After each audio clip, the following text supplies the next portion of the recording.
Papa, we can discuss this matter later on. मेरे दोस्त प्रवीण के घर से गणेश विसर्जन के लिए सब निकलने वाले हैं। I am getting late. We discuss your issue tomorrow. And tomorrow will never come Anish. जंहिं ॻाल्हि ते बहस करे रहिया आहियूं उहो सिर्फ़ु मुंहिंजो इशू कोन्हे, पर असां सभिनी सिंधियुनि जो मसइलो आहे, सिंधी जातीअ जो मसइलो आहे। पर पापा, मेरा उससे क्या वास्ता?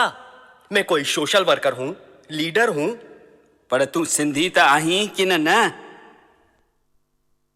असांखे को एतिराज़ कोन्हे त तूं पंहिंजे दोस्त प्रवीण जे गणपति विसर्जन ते वञ या दोस्त योगेश जे घर होली मल्हाइण वञ। असीं सिर्फ़ु चाहियूं था त तूं पंहिंजे सिंधी ॾिणनि में बि रस वठ। असीं चाहियूं था त तूं घर में पंहिंजी सिंधी भाषा में बि ॻाल्हाए। वॉट सिंधी फेस्टिवल्स, हाँ? चेटीचंद, आयोलाल, झूलेलाल, हो जमालो, सिंधी अबाणी बोली, मिठड़ी अबाणी बोली, only show off. Papa, I tell you, I really do not understand what is all this. तो कॾहिं सम्झण जी कोशिश कई आहे अनीश? तो कॾहिं हिननि सभिनी में दिलचस्पी ॾेखारी आहे? Why should I, mom? Why should I? मुझे जो बात समझ ही नहीं आती, जिस बात में मुझे मजा ही नहीं आता, तो मैं क्यों इंटरेस्ट लूं? छो त तूं सिंधी आहीं, छो त असीं सभु सिंधी आहियूं। इन करे असां सभिनी लाइ पंहिंजी संस्कृति, पंहिंजी भाषा खे प्यार करणु, इज़त ॾियणु ज़रूरी आहे। Well, papa, I do not agree with you. Yes, I am Sindhi. मैं मना नहीं करता, पर सिंधी होना क्या गुनाह है? सिंधी होने से मैं गणपति उत्सव या होली नहीं मना सकता? ज़रूर मल्हाए सघीं थो पुट, पर पंहिंजे संस्कृति खे टुकराए, अड़े पंहिंजे ॾिणनि खे विसारे तूं सिर्फ़ु ॿियनि जे ॾिणनि या ॿियनि जे भाषाउनि खे अपनाईंदे त इहो त ज़रूरु गुनाह आहे न पुट, आहे गुनाह। तूं पुछी ॾिस पंहिंजे मराठी ऐं राजस्थानी दोस्तनि खां त हू पंहिंजे ॾिणनि खे पासीरो रखी पंहिंजी भाषा खे ठुकराए ऐं सिर्फ़ु असांजे सिंधी ॾिणनि ऐं भाषा खे अपनाइनि।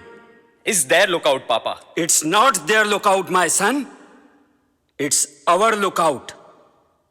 तुंहिंजा सभु दोस्त पंहिंजी संस्कृतिअ खे मान ॾियनि था। हू सभु पंहिंजी मातृभाषा सां प्यार कनि था ऐं पंहिंजी जातीअ ते फ़खुर कनि था। पर पापा, सिंधी लोग अगर ऐसा नहीं करते तो उसमें मेरा क्या दोष? मैं क्या कर सकता हूँ? न पुट, तुंहिंजो को ॾोह कोन्हे। अड़े हेतिरनि सालनि खां असां कोशिश करे रहिया आहियूं त घटि में घटि घर में असां सां सिंधीअ में ॻाल्हाए, पर तोते त को असर ई कोन्हे। केतिरा दफ़ा लाल लोई, चेटीचंड जहिड़नि ॾिणनि ते तोखे शामिल करण जी कोशिश कई आहे, पर तो साथ न ॾिनो आहे ऐं तोखे हुनजो ज़रा बि अफ़सोस कोन्हे। तुंहिंजो को ॾोह कोन्हे पुट। पर मम्मा, आप मुझे एक बात बताइए, सिंधी भाषा बोलने से या सिंधी फेस्टिवल्स को अपनाने से क्या फायदा? फ़ाइदो? दिमाग़ सां जीअंदड़ इंसान सॼी ज़िंदगी फ़ाइदो ऐं नुक़सान ई ॻणींदो रहंदो आहे। पर कुदरत इंसान खे दिलि बि त ॾिनी आहे, जेका इंसान खे फ़ाइदे नुक़सान जो गणित पासीरो रखी के सही डिसीशन वठण ते मजबूर कंदी आहे। सुभाणे शादी करे तूं पंहिंजी पत्नीअ सां रहंदे ऐं उन वक़्तु वॾी उमिरि में मां पंहिंजो बिज़नेस हलाइण जे क़ाबिल न हूंदुसि। तुंहिंजी माउ बि ॿुढी थी वेंदी, कमु न करे सघंदी, त छा उन वक़्तु बि दिमाग़ सां ई कमु वठंदे? त मम्मी पापा खे गॾु रखण में कहिड़ो फ़ाइदो? पापा, मैं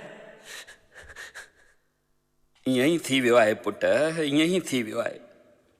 अॼुकल्ह जा नौजवान ॾाढा कैलकुलेटिव थी विया आहिनि, ॾाढा कमर्शियल बणिजी विया आहिनि, ॾाढा स्वार्थी थी विया आहिनि।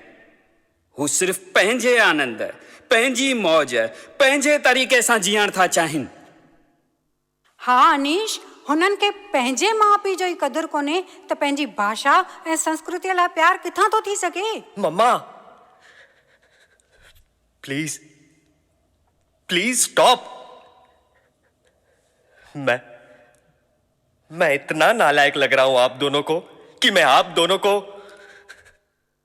अनीश, जे तूं पंहिंजे रूट्स, पंहिंजे कल्चर, पंहिंजी कम्यूनिटीअ खे इज़त न ॾींदे पुट, त ॿिया गैर सिंधी तोखे छो इज़त ॾींदा?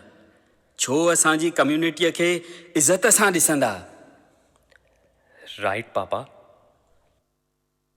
पार्टीशन खां पोइ असां सिंधी बिखिड़िजी वियासीं। जिते जिते सेटल थियासीं उतां जी भाषा खे, उतां जी संस्कृतीअ खे अपनायोसीं। उन वक़्तु असांजी मजबूरी हुई, छो जो असां वटि न पैसो हो, न सेफ्टी, न सिक्योरिटी, त लोकल कल्चर सां मर्ज थियणो पियो। पर पाण खे विसारे पंहिंजी सुञाणप, पंहिंजी आइडेंटिटीअ खे भुलाए छॾणु उन वक़्तु सिंधियुनि जी वॾी ग़लती हुई। ऐं पोइ इहा ग़लती हेतिरा साल हलंदी रही। पर कॾहिं त असांखे निंड मां जागणो पवंदो न। जी। असीं तोखे वरी था चऊं, तूं गैर सिंधी भाषा ॻाल्हाए, भल उन्हनि जा फेस्टिवल्स मल्हाए, असांखे को एतिराज़ कोन्हे। सिंधी कॾहिं कंहिं बि धर्म जो, कंहिं बि संस्कृतीअ जो अपमान न कंदा आहिनि। सिंधी त विश्व बंधुत्व जी भावना में विश्वास रखंदा आहिनि। We Sindhis respect all cultures, but preserving our own culture is our necessity. सभिनी संस्कृतियुनि खे मान ॾींदे पंहिंजी सिंधी संस्कृतीअ खे असीं न विसारियूं, इहो तमामु ज़रूरी आहे। बिल्कुल पापा। पापा पापा आपकी बात मैं अब समझता हूं। मैंने इतना कभी सोचा नहीं था। हिन वक़्तु सिंधी सॼे विश्व में जंहिं ऊंचाईअ ते पहुता आहिनि त दुनिया खे सिंधी तमामु शाहूकार था नज़र अचनि, पर मूंखे सिंधी तमामु ग़रीब था नज़र अचनि।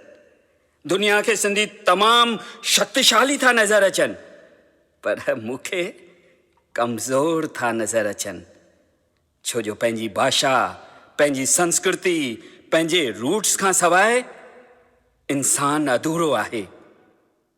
बेटा, तूं शायदि ईअं सोचींदो हूंदे त घणेई सिंधी भाषा ऐं संस्कृति खे विसारे ग्लोबल सिंधी थी जी रहिया आहिनि। उन वक़्तु असांजो हिकु परिवार जे पंहिंजे रूट्स खे जीअरो रखण जी कोशिशि कंदो त कहिड़ो बदिलाउ अचिणो आहे। जी जी मॉम।